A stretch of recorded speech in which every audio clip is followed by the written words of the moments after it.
ಸ್ನೇಹಿತರೆ, ಇವತ್ತಿನ ವಿಡಿಯೋದಲ್ಲಿ ನಮ್ಮ ಪೊಲೀಸ್ ಇಲಾಖೆಯಲ್ಲಿ ಖಾಲಿಯಿರತಕ್ಕಂತಹ 3991 ಸಿವಿಲ್ ಪೊಲೀಸ್ ಕಾನ್ಸ್ಟೇಬಲ್ ಹುದ್ದೆಗಳ ಕುರಿತು ವಿಷಯನ ತಿಳಿಸ್ಕೊಡ್ತೀನಿ. ಈ ಒಂದು ಹುದ್ದೆಗಳಿಗೆ ನೀವು 12ನೇ ತರಗತಿ, ಡಿಪ್ಲೊಮೊ ಅಥವಾ ITI ಪಾಸ್ ಆಗಿದ್ರೆ ಅರ್ಜಿನ ಸಲ್ಲಿಸ್ಬೋದು. ಹಾಗಿದ್ರೆ ಈ ಒಂದು ನೋಟಿಫಿಕೇಶನ್ ಕುರಿತು ಕಂಪ್ಲೀಟಾಗಿ ಇನ್ಫಾರ್ಮೇಷನ್ನ ನಾನು ನಿಮಗೆ ಇವತ್ತು ತಿಳಿಸ್ಕೊಡ್ತೀನಿ. ಅದಕ್ಕೂ ಮುಂಚೆ ನಮ್ಮ ಚಾನಲ್ಗೆ ಇನ್ನೂ ಸಬ್ಸ್ಕ್ರೈಬ್ ಆಗಿಲ್ಲ ಅಂದರೆ ಈಗಲೇ ಸಬ್ಸ್ಕ್ರೈಬ್ ಆಗಿ ಪಕ್ಕದಲ್ಲೇ ಇರ್ತಕ್ಕಂತಹ ಬೆಲ್ ಬಟನನ್ನು ಪ್ರೆಸ್ ಮಾಡಿ. ಸ್ನೇಹಿತರೆ, ಮೊದಲಿಗೆ ಹುದ್ದೆಗಳ ಬಗ್ಗೆ ತಿಳ್ಕೊಳ್ಳೋದಾದರೆ ಪೊಲೀಸ್ ಕಾನ್ಸ್ಟೇಬಲ್ ಸಿವಿಲ್ ಅಂತ ಹುದ್ದೆ ಹೆಸರು. 37,500 ರೂಪಾಯಿ ಬೇಸಿಕ್ ಸ್ಯಾಲರಿ ಇರುತ್ತೆ. ಗ್ರಾಸು ನಿಮಗೆ ಒಂದು 65K ತನಕ ಸ್ಟಾರ್ಟಿಂಗೇ ಸಿಗುತ್ತೆ, ಅಂದರೆ 65,000 ಸಿಗುತ್ತೆ. ಸೊ ಒಟ್ಟು ಹುದ್ದೆಗಳು 3,991 ಹುದ್ದೆಗಳು ಅಂತ ಹೇಳಿದೆ. ಸೊ ಇಲ್ಲಿ 3,395 ಹುದ್ದೆಗಳು ಇದು ನಾನ್ ಕಲ್ಯಾಣ ಕರ್ನಾಟಕ ಅಥವಾ ಮಿಕ್ಕುಳಿದ ಹುದ್ದೆಗಳಿಗೆ ಸೇರಿದಂಥದ್ದು. ಇನ್ನು ಮಿಕ್ಕಿರ್ತಕ್ಕಂತಹ 596 ಹುದ್ದೆಗಳು ಬಂದು ಕಲ್ಯಾಣ ಕರ್ನಾಟಕ ಹುದ್ದೆ, ಅಂದರೆ ಆ ಭಾಗದ ಜನಗಳಿಗೆ ಅರ್ಜಿನ ಸಲ್ಲಿಸೋದಕ್ಕೆ ಕೊಟ್ಟಿರ್ತಾರೆ. ಸೊ ಇದು ಜನರಲಾಗಿ ಯಾರು ಕೂಡ ಅರ್ಜಿನ ಸಲ್ಲಿಸೋದಕ್ಕಾಗೋದಿಲ್ಲ, ಅವ್ರನ್ನ ಬಿಟ್ಟರೆ. ಸೊ ನಮಗೆಲ್ಲ ಸಿಗೋದು 3,395 ಹುದ್ದೆಗಳಲ್ಲಿ ನೇರ ಪುರುಷ, ಅಂದರೆ ಇದು ಸಾಮಾನ್ಯ ಹುಡುಗರುಗಳು 2,266 ಹುದ್ದೆಗಳಿಗೆ ಅರ್ಜಿನ ಸಲ್ಲಿಸ್ಬೋದು. ಸೊ ಇದಕ್ಕೆ ಯಾರು ಬೇಕಿದ್ರು ಅರ್ಜಿನ ಸಲ್ಲಿಸ್ಬೋದು, ಹುಡುಗರುಗಳು ಮಾತ್ರ. ಇನ್ನು ಗರ್ಲ್ಸ್ಗಾದರೆ 755 ಹುದ್ದೆಗಳಿರುತ್ತೆ. ಸೊ ಇದರಲ್ಲೇ ಮತ್ತೆ ಈಗ ಇಲ್ಲಿ ಡಿಪಾರ್ಟ್ಮೆಂಟಲ್ ಕ್ಯಾಂಡಿಡೇಟ್ಗಳಿಗೆ ಹುಡುಗ ಮತ್ತು ಪುರುಷ ಮತ್ತು ಮಹಿಳೆಯರಿಗೆ 2 ಥರ ವೇಕೆನ್ಸಿನ ಕೊಟ್ಟಿದ್ದಾರೆ. ಈ 257 ಮತ್ತು 82 ಹುದ್ದೆಗಳಿಗೆ ನಾವುಗಳು ಯಾರೂ ಅರ್ಜಿನ ಸಲ್ಲಿಸೋಕ್ಕಾಗೋದಿಲ್ಲ. ಸಾಮಾನ್ಯವಾಗಿ ಯಾರ್ಯಾರು ಡಿಪಾರ್ಟ್ಮೆಂಟಲ್ಲಿ ಈಗ ಆಲ್ರೆಡಿ ವರ್ಕ್ ಮಾಡ್ತಾ ಇರ್ತಾರೆ ಅವ್ರುಗಳು ಮಾತ್ರ ಅರ್ಜಿನ ಸಲ್ಲಿಸ್ಬೋದು. ಸೊ ಸದ್ಯಕ್ಕೆ ನಮಗೆ ಅಂದರೆ ಹುಡುಗರುಗಳಿಗೆ 2,266 ಮತ್ತು ಗರ್ಲ್ಸ್ಗೆ 755 ಹುದ್ದೆಗಳಿಗೆ ಮಾತ್ರ ಅರ್ಜಿನ ಸಲ್ಲಿಸೋದಕ್ಕೆ ಇಲ್ಲಿ ಅವಕಾಶನ ಕೊಟ್ಟಿರ್ತಾರೆ.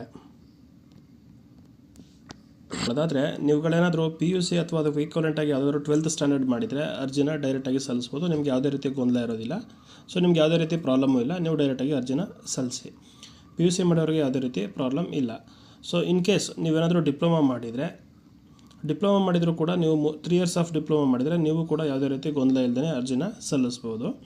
ಅದೇ ನಾನು ತಮ್ಮನೆಲ್ಲ ಹೇಳಿರೋ ಥರ ITI ಕೋರ್ಸ್ ಏನಾದರೂ ನೀವು ಮಾಡಿದರೆ 2 years ITI ಕೋರ್ಸ್ ಮಾಡಿದರೆ ನೀವು NIOS ಕಡೆಯಿಂದ ನಡೆಸುವಂತಹ ಕನ್ನಡ ಭಾಷಾ ಪರೀಕ್ಷೆ ಜೊತೆಗೆ ಯಾವುದಾದ್ರೂ ಒಂದು ಸಬ್ಜೆಕ್ಟಲ್ಲಿ ಪಾಸ್ ಆಗಿದ್ದರೆ ಮಾತ್ರ ಅದನ್ನು PUCಗೆ ಈಕ್ವಲೆಂಟ್ ಅಂತ ಕನ್ಸಿಡರ್ ಮಾಡ್ತಾರೆ. ಆಗ ಮಾತ್ರ ನೀವು ಅರ್ಜಿನ ಸಲ್ಲಿಸೋದಕ್ಕೆ ಅರ್ಹರಿರ್ತೀರ. ಬರೀ ITI ಸರ್ಟಿಫಿಕೇಟ್ ಇಟ್ಕೊಂಡು ಅಪ್ಲಿಕೇಶನ್ ಹಾಕೋದ್ರೆ ನಿಮ್ಮ ಅಪ್ಲಿಕೇಶನು ರಿಜೆಕ್ಟ್ ಆಗುತ್ತೆ. ಡಿಪ್ಲೊಮದಲ್ಲೂ ಕೂಡ 2015 ಹಿಂದಕ್ಕಿಂತ 2014, 13, 12 ಈ ಥರ ಯಾರಾದರೂ ಡಿಪ್ಲೊಮಾ ಮಾಡಿದರೆ ನೀವುಗಳು KPSC ಅವರು ನಡೆಸುವಂತಹ ಕನ್ನಡ ಭಾಷಾ ಪರೀಕ್ಷೆಯನ್ನು ಪಾಸ್ ಮಾಡಬೇಕಾಗತ್ತೆ. ಸೊ ಇದು ಇವಾಗಲೇ ಇರುತ್ತೆ. ಸೊ ಈಗ ನೀವು ಜೊತೆಲೇ ಇದೊಂದು ಕನ್ನಡ ಭಾಷಾ ಪರೀಕ್ಷೆನ ಬರೀಬೇಕು. ಅದರಲ್ಲಿ ನೀವು ಪಾಸ್ ಆದರೆ ಮಾತ್ರ ನಿಮ್ಮನ್ನು ರಿಕ್ರೂಟ್ಮೆಂಟ್ಗೆ ಕನ್ಸಿಡರ್ನ ಮಾಡ್ತಾರೆ. ಅರ್ಜಿನ ಸಲ್ಲಿಸೋರಿಗೆ 18 ವರ್ಷ ತುಂಬಿರಬೇಕಾಗುತ್ತೆ. ನಂತರ ಗರಿಷ್ಠ ವಯಸ್ಸು ಅಂತ ತಿಳ್ಕೊಳ್ಳೋದಾದರೆ ಸಾಮಾನ್ಯ ಅಭ್ಯರ್ಥಿಗಳಿಗೆ 33 ವರ್ಷದ ತನಕ ಅರ್ಜಿನ ಸಲ್ಲಿಸೋದಕ್ಕೆ ಅವಕಾಶ ಕೊಟ್ಟಿದ್ದಾರೆ. ಪರಿಶಿಷ್ಟ ಜಾತಿ, ಪರಿಶಿಷ್ಟ ಪಂಗಡ, ಪ್ರವರ್ಗ 1, ಹಾಗೆಯೇ ಪ್ರವರ್ಗ 2A, 2B, 3A, 3B ಮತ್ತು ಈ ಥರ ಅಭ್ಯರ್ಥಿಗಳಿಗೆ 35 ವರ್ಷದ ತನಕ ಅರ್ಜಿನ ಸಲ್ಲಿಸೋದಕ್ಕೆ ಅವಕಾಶನ ಕೊಟ್ಟಿದ್ದಾರೆ. ಹಾಗೆಯೇ ಕರ್ನಾಟಕದ ಅರಣ್ಯ ಪ್ರದೇಶಗಳಲ್ಲಿ ವಾಸ ಮಾಡ್ತಿರೋಂತಹ ಬುಡಕಟ್ಟು ಅಭ್ಯರ್ಥಿಗಳಿಗೆ 38 ವರ್ಷದ ತನಕ ಅರ್ಜಿನ ಸಲ್ಲಿಸೋದಕ್ಕೆ ಅವಕಾಶನ ಕೊಟ್ಟಿದ್ದಾರೆ. ಹಾಗೆಯೇ ಅಪ್ಲಿಕೇಶನ್ ಹಾಕೋದಕ್ಕೆ ದಿನಾಂಕ 8/6/2026 ಸ್ಟಾರ್ಟ್ ಆಗುತ್ತೆ. ಸೊ ನಾನು ಅಪ್ಲಿಕೇಶನ್ ಹಾಕೋದಕ್ಕೆ ಸ್ಟಾರ್ಟ್ ಆದ ನಂತರ ಡಿಸ್ಕ್ರಿಪ್ಷನಲ್ಲಿ ನಾನು ಲಿಂಕ್ನ ಕೊಟ್ಟಿರ್ತೀನಿ. ಅಲ್ಲಿ ಹೋಗೋದ್ರಿಂದ ನೀವು ಡೈರೆಕ್ಟಾಗಿ ಅಪ್ಲಿಕೇಶನ್ ಹಾಕುವಂಥ ಪೋರ್ಟಲ್ಗೆ ಹೋಗ್ಬೋದು. ಇನ್ನು ಕೊನೆ ದಿನಾಂಕ ಬಂದು 3/7/2026 ಆಗಿರುತ್ತೆ ಅಪ್ಲಿಕೇಶನ್ ಹಾಕೋದಕ್ಕೆ. ಹಾಗೆಯೇ DD ಅಮೌಂಟ್ ಅಥವಾ ಅಪ್ಲಿಕೇಶನ್ ಫೀಸ್ನ ನೀವು ಪೇ ಮಾಡೋದಕ್ಕೆ ದಿನಾಂಕ 4/7/2026 ಅಂದರೆ 1 ದಿನಗಳ ಕಾಲ ಎಕ್ಸ್ಟ್ರಾ ಟೈಮ್ ಕೊಟ್ಟಿರ್ತಾರೆ. ಅಷ್ಟರೊಳಗಡೆ ನೀವು ಎಕ್ಸಾಮಿನೇಷನ್ ಫೀಸ್ನ ಪೇ ಮಾಡಿ. ನೋಟಿಫಿಕೇಷನಲ್ಲಿ ಸೆಲೆಕ್ಷನ್ ಆಗೋರಿಗೆ ಮೊದಲಿಗೆ ಟ್ರೈನಿಂಗ್ ಪೀರಿಯಡ್ ಇರುತ್ತೆ. ಸೊ ಟ್ರೈನಿಂಗ್ ಪೀರಿಯಡ್ ಬಂದು 9 months ನಿಮಗೆ ಟ್ರೈನಿಂಗ್ ಪೀರಿಯಡ್ನ ಇಲ್ಲಿ ಕೊಡಲಾಗುತ್ತೆ. ಸೊ ಟ್ರೈನಿಂಗ್ ಪೀರಿಯಡಿಂದಲೇ ನಿಮಗೆ ಬೇಸಿಕ್ ಸ್ಯಾಲ್ರಿಯಿಂದನೇ ಸ್ಟಾರ್ಟ್ ಆಗುತ್ತೆ. ನಂತರ ನಿಮಗೆ 2.5 ವರ್ಷಗಳ ಕಾಲ 2.5 years ನಿಮಗೆ ಪ್ರೊಬೇಷನರಿ ಪೀರಿಯಡ್ ಇರುತ್ತೆ. ಸೊ ಸ್ಯಾಲ್ರಿ ಬರ್ತಾ ಇರುತ್ತೆ. ಪ್ರೊಬೇಷನರಿ ಪೀರಿಯಡಲ್ಲಿ 2 ವರ್ಷ ನಿಮ್ಮನ್ನ ಇಟ್ಟಿರ್ತಾರೆ. ಸೊ ಇನ್ನು ಕನ್ಫರ್ಮೇಷನ್ ಆದ ತಕ್ಷಣ ನಿಮಗೆ 37,500 ರೂಪಾಯಿ ಬೇಸಿಕ್ ಫಿಕ್ಸ್ ಮಾಡಿರ್ತಾರೆ. ಸೊ ಈ 37,500 ಬೇಸಿಕ್ ಆದರೆ ನಿಮ್ಮ ಗ್ರಾಸ್ ಸ್ಯಾಲ್ರಿ ಬಂದು ಸ್ಟಾರ್ಟಿಂಗೇ 60,000ರಿಂದ 65,000 ತನಕ ಸ್ಟಾರ್ಟಿಂಗ್ ಗ್ರಾಸ್ ಸ್ಯಾಲ್ರಿನ ನಿಮಗಿಲ್ಲಿ ಸಿಗುತ್ತೆ. ಸಾಮಾನ್ಯ ಅರ್ಹತೆ ಇರುವಂಥ ಹುಡುಗರುಗಳು ಮತ್ತು ಇತರ ಪ್ರವರ್ಗಗಳು ಅಂದರೆ ಪ್ರವರ್ಗ 2A, 2B, 3A, 3B ಅವರಿಗೆ 750 ರೂಪಾಯಿ ಅಪ್ಲಿಕೇಶನ್ ಫೀಸ್ ಇರುತ್ತೆ. ಅದೇ ಪರಿಶಿಷ್ಟ ಜಾತಿ, ಪರಿಶಿಷ್ಟ ಪಂಗಡ ಮತ್ತು ಪ್ರವರ್ಗ 1 ಮತ್ತು ಮಾಜಿ ಸೈನಿಕ ತೃತೀಯ ಲಿಂಗ ಅಭ್ಯರ್ಥಿಗಳಿಗೆ 500 ರೂಪಾಯಿಗಳ ಅಪ್ಲಿಕೇಶನ್ ಫೀಸು ಇರುತ್ತೆ. ಪ್ರೋಸೆಸ್ ಬಗ್ಗೆ ತಿಳ್ಕೊಳ್ಳೋದಾದರೆ ಮೊದಲು ನಿಮಗೆಲ್ಲ ರಿಟರ್ನ್ ಎಕ್ಸಾಮಿನೇಷನ್ಸ್ ಇರುತ್ತೆ. ಇದು ಆಫ್ಲೈನ್ ಇರುತ್ತೆ. ಆಫ್ಲೈನಲ್ಲಿ OMR ಇರುತ್ತೆ. OMR ಅಂದರೆ ಟಿಕ್ ಹಾಕೋದು ನಿಮಗೆಲ್ಲ ಗೊತ್ತೇ ಇರುತ್ತಲ್ಲ. ABCD ಆಪ್ಷನ್ಸ್ ಇರುತ್ತೆ, ಅದರಲ್ಲಿ ಯಾವುದು ಸರಿ ಇರುತ್ತೆ ಅದನ್ನು ಟಿಕ್ ಹಾಕಬೇಕಾಗುತ್ತೆ.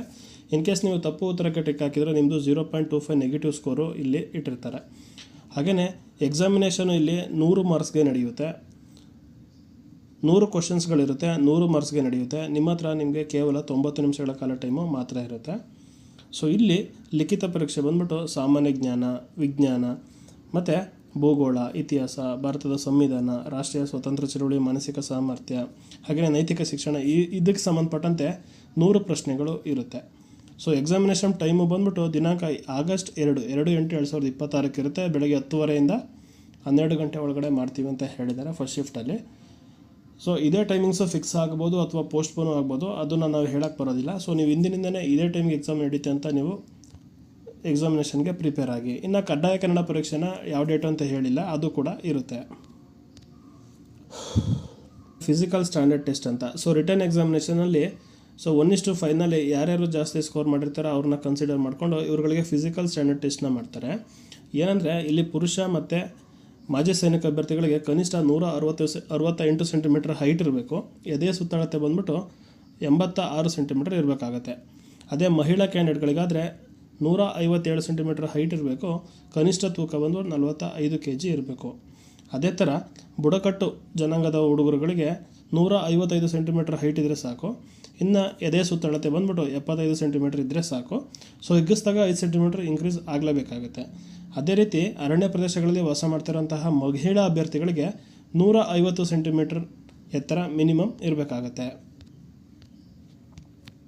ಎಫಿಷಿಯನ್ಸಿ ಟೆಸ್ಟ್ ಅಥವಾ ಸಹಿಷ್ಣುತಾ ಪರೀಕ್ಷೆ ಬಗ್ಗೆ ತಿಳ್ಕೊಳ್ಳೋದಾದರೆ ಹುಡುಗರುಗಳಿಗಾದರೆ 1600 ಮೀಟ್ರ್ ಓಟ ಇರುತ್ತೆ. ಇದನ್ನು ನೀವು 6 ನಿಮಿಷ 30 ಸೆಕೆಂಡ್ಸ್ನಲ್ಲಿ ಕಂಪ್ಲೀಟ್ ಮಾಡಬೇಕು. ಎತ್ತರ ಜಿಗಿತ ಬಂದು 1.2 ಮೀಟರ್ ಇರುತ್ತೆ. ಇದನ್ನು 1.2 ಮೀಟರ್ ಕಡಿಮೆ ಇಲ್ಲದಂತೆ ಜಾಸ್ತಿ ಜಿಗಿಬೇಕಾಗುತ್ತೆ.